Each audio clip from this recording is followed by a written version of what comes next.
我哋個計劃咧就叫做 Ask for the Moon，係一個 STEAM 嘅跨學科計劃嚟嘅，係啦。咁先容許我都介紹下我哋四個人嘅團隊先啦。咁分別就有我啦，我係課程發展主任，我係方明娜。咁我身邊咧都有資訊科技統籌主任黃冠峰。咁一陣間咧，我哋都會陸續再同大家分享嘅。亦都有常識科科主任翁德龍、中文科科主席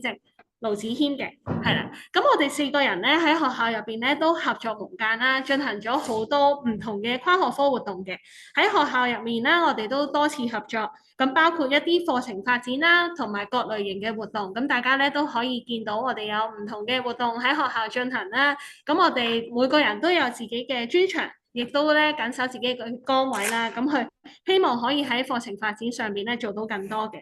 咁我哋憑住少少嘅力量啦，亦都希望可以將我哋嘅創新教學理念咧分享到俾唔同嘅學校。咁呢幾年咧，其實我哋都籌備咗唔少嘅計劃，咁大家都可以望下 screen 上邊嘅，係啦。咁都有幸得到唔同機構嘅認同啦，係啦。咁希望咧可以讓到我哋更加有信心喺發掘更加多教學上面嘅可能性嘅。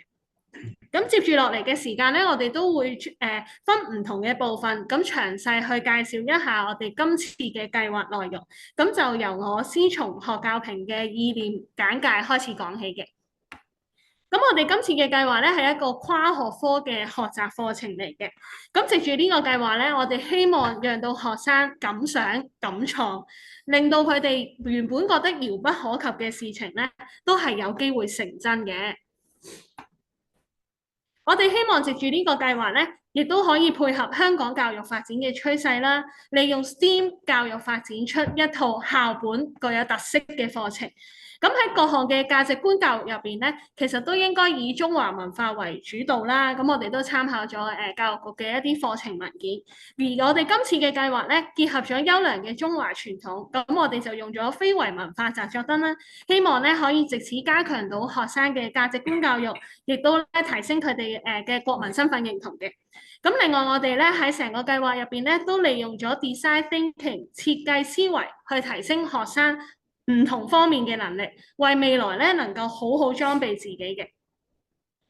我哋嘅團隊咧，希望能夠今次咧，利用呢一個創意教學嘅設計，活化傳統技藝，係啦。咁希望讓到學生多啲認識啦，亦都讓佢哋去反思點樣將一啲非遺嘅文化咧，可以推廣出去，承傳呢一個優良嘅傳統文化嘅。咁亦都配合四心五力去推行呢一個創意教學，培養學生嘅創意。咁整個計劃咧，我哋都貫穿咗唔同嘅科目㗎，咁有中文啦、常識、視藝同埋資訊科技科。各科嘅融合咧，係我哋喺發展跨學科學習嘅整體考慮嚟嘅。透過實作嘅活動，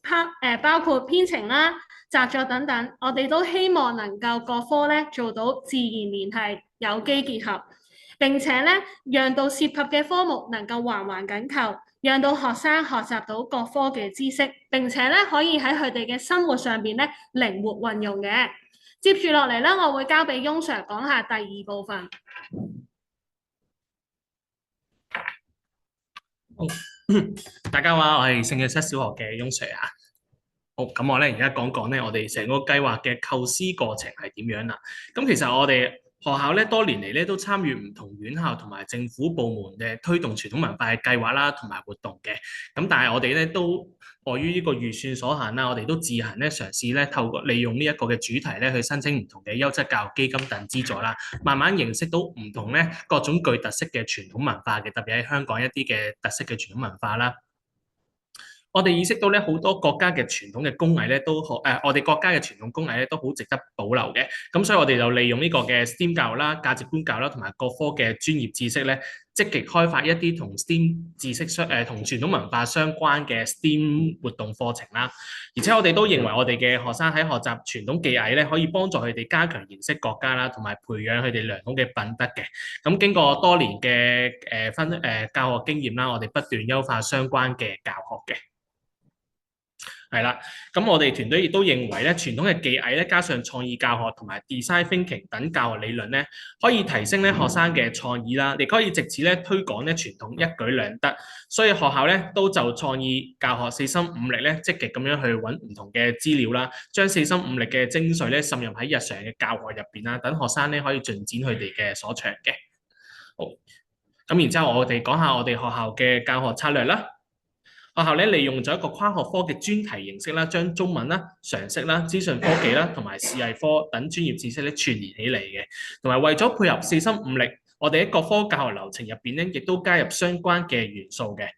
首先，我哋喺中文科入邊咧，同埋常識科入邊咧，利用唔同嘅資料啦，引起學生對製作紮作燈嘅好奇心啦，同埋利用中秋節玩燈籠嘅情景咧，勾起學生嘅童子心嘅。然後喺視藝科教授一啲基本嘅紮作技巧，發揮佢哋嘅想像心啦、冒險心啦，同埋挑戰心嘅。而且我哋亦都希望學生咧可以將一啲知識咧應用喺日常生活之中咧，解決佢哋嘅困難，所以都加入咗一啲編程嘅元素，俾學生咧反覆不斷嘅改良測試啦。發揮佢哋嘅冒險心啦，同埋挑戰心啦，做到咧用創意激活傳統嘅效果嘅。咁第二個教育策略啦，我哋都運用咗配合我哋自己學校嘅關注事項啦，充分發揮翻我哋自己學校電子教育嘅優勢啦。我哋喺課堂前啦、中啦、後啦，俾學生利用唔同資訊科技咧去輔助學習嘅，提升嗰個學習嘅效率嘅。同時亦都提升翻學生喺自主學習嗰個能力啦，可以俾學生咧喺創新嘅想法上面咧發布喺網上嘅平台啦，做到嗰個創新共享嘅效果嘅。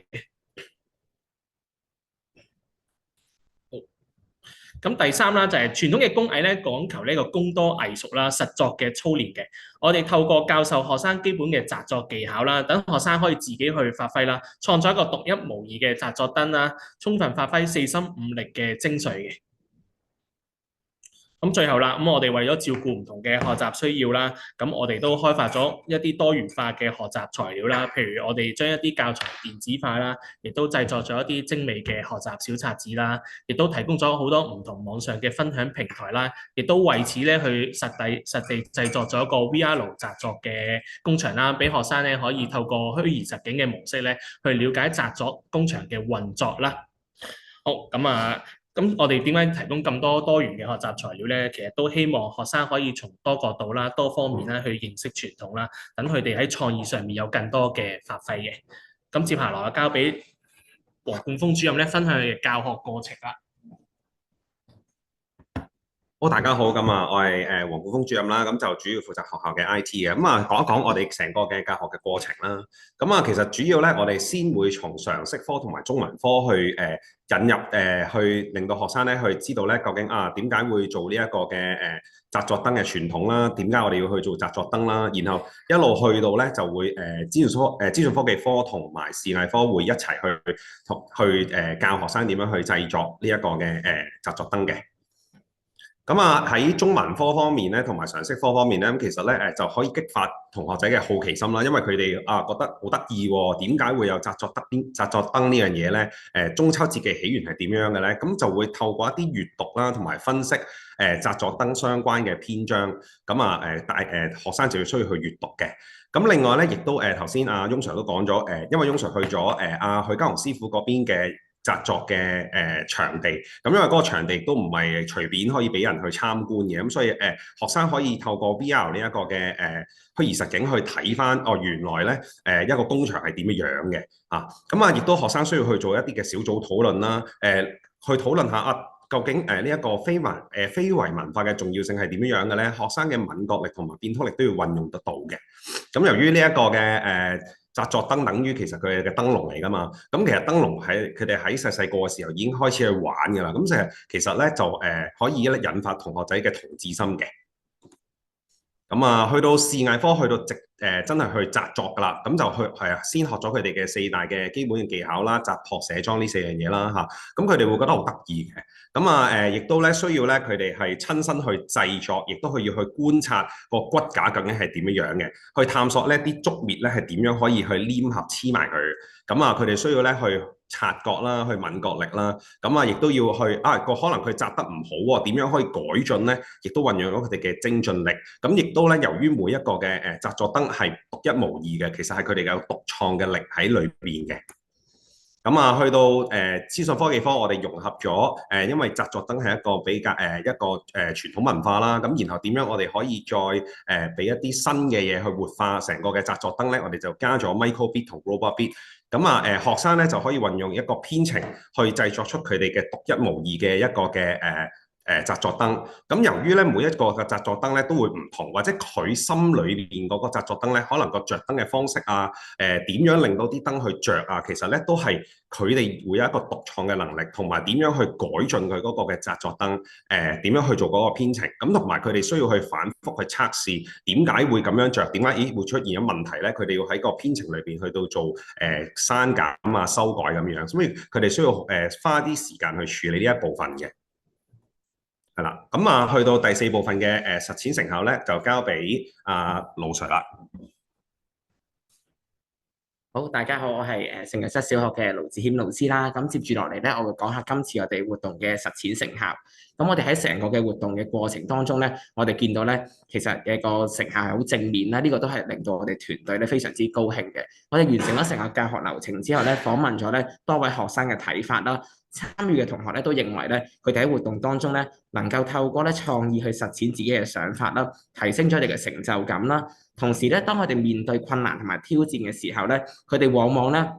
從以往一啲消極嘅想法咧，會學會咧運用正向嘅思維啦，主動去嘗試解決問題啦，面對學習當中遇到嘅挑戰。咁除此之外咧，喺學習嘅過程當中咧，佢哋都積極去同身邊嘅同學咧合作同埋互動啦，願意去分享自己嘅想法。我哋好高興咧，見到咧學生喺過程當中咧有所改變，學識咧參與互動，聆聽別人嘅意見，亦都喺過程當中咧可以激發佢哋嘅想像力。同時間咧，透過老師喺課堂嘅觀察咧，同學亦都積極投入課堂啦，努力去嘗試運用佢哋嘅創意同埋冒險心啦，製作屬於自己嘅作品。佢哋積極發揮佢哋嘅好奇心，將獨特嘅設計嘅元素融入喺自己嘅作品當中，設計獨一無二嘅成品。呢個都係佢哋非常之得來不易嘅一個成果。咁喺我哋完成整個嘅教學嘅流程當中咧，我哋檢視翻學生嘅課堂小冊子啦，我哋見到學生咧願意將自己嘅奇思妙想實踐出嚟。同時咧，根據家長嘅回饋咧，我哋見到咧，家長都樂於見到自己嘅子女創新同埋嘗試，得到家長嘅支持咧，亦都係我哋能夠成功咧推動呢個計劃嘅重要嘅因素之一。此外啦，從我哋學生嘅問卷當中咧，我哋可以發現啦，大部分學生咧喺完成活動之後咧，都對於傳承中華傳統文化嘅興趣咧有所增加。同時間咧，佢哋亦都願意咧運用喺今次教學嘅過程當中咧，所學到嘅技能咧，充分發揮自己嘅創意，實踐自己嘅想法。咁喺成個嘅計劃當中咧，我哋見證咗咧學生喺學習態度上面嘅改變。通過咧頭先所講嘅設計思維啦，我哋鼓勵學生提出問題，主動尋找解決問題嘅方法，並且喺失敗當中去學習。同時間咧，我哋見到學生咧嘅創意嘅能力咧有所提升，佢哋願意咧通過不斷嘅改良嘗試去發揮自己嘅創意。喺教學嘅過程當中咧，老師咧充當個身份就係會鼓勵學生喺遇到困難嘅時候咧，去嘗試自己去解決同埋克服。我哋同時咧亦都培訓學生嘅共通能力同埋有正面嘅價值觀，呢個咧都係符合咗咧近年嘅課程發展嘅需要，希望學生可以好好去裝備自己。喺整個計劃當中咧，我哋亦都關注到咧唔同學生嘅學習需要啦，我哋為佢哋設計咗多元化嘅學習材料，提供靈活嘅學習任務，等佢哋可以發揮自己嘅創意思維，用於實踐。咁我哋咧喺整個嘅活動當中咧，其實我哋希望學生咧可以好好運用佢哋嘅四心五力啦，使到佢哋能夠成為一位終身嘅學習者，樂於去發掘學習嘅樂趣，實現全方位嘅發展。接住落嚟咧，我會交俾黃 Sir 咧去做一個嘅小總結嘅。好，咁啊，去到總結部分啦。咁啊，關於我哋成個嘅團隊點樣去合作啊，點樣去延展同埋一啲嘅點樣去擴展咧？咁我哋可以望一望啦。首先我哋每一科咧亦都分工咗啦。咁啊，除咗其實我哋4位去製作呢一個嘅紮作燈去處理呢一個嘅 project 之外咧，其實咧我哋有同級嘅同事都會要去做嘅。咁所以咧我哋喺每一科裏邊咧唔單止淨係我去教，譬如電腦科啦，其實我會同其他嘅同事咧去做一個嘅工作方啦，去教啲同事點樣去製作啦，或者如果當編程嗰度有問題嘅時候咧，我哋可以點樣去解決咧？咁其實係成個團隊去合作去到 build up 成件事咁樣嘅。咁亦都咧你見到咧呢個位置咧，其實唔單止係我哋只有老師，其實亦都有啲家長咧去到去睇我哋嘅課堂啦。我哋亦都去介紹俾你聽我哋係做緊啲乜嘢嘅。亦都會喺姊妹學校交流嘅時候咧，亦都會去講解下我哋嘅 project 係點樣做啦，做咗啲乜嘢啦。我哋除咗去上海去做交流之外咧，其實咧亦都係有北京嘅學校咧嚟到我哋學校去做交流嘅時候，亦都咧有我哋去再睇下有冇一啲尋求一啲可以合作嘅可行性啦嚇。亦都我哋製作咗好多唔同嘅小冊子除咗我哋呢一級之外咧，其實其他級都有做嘅嚇。如果有需要嘅話咧，我哋都唔介意咧去大家去一齊研究下點樣去喺其他學校可以點樣去製作點樣去做咧，我哋都唔介意嘅。咁喺課程期間咧，我哋除咗運用咗四心五力之外咧，其實我哋都好樂見咧同學們互相幫助嘅場面，尤其是我哋咧係方濟會嘅學校啦。咁咧我哋都實踐到方濟會嘅精神，未滿心手足情嘅。咁呢種關愛文化咧，亦都係一個好重要嘅價值觀教育之一。我哋咧希望可以讓到學生好好享受過程，同時咧亦都裝備好自己，迎接未來嘅挑戰嘅。咁今日嘅分享咧就嚟到呢度，多謝大家。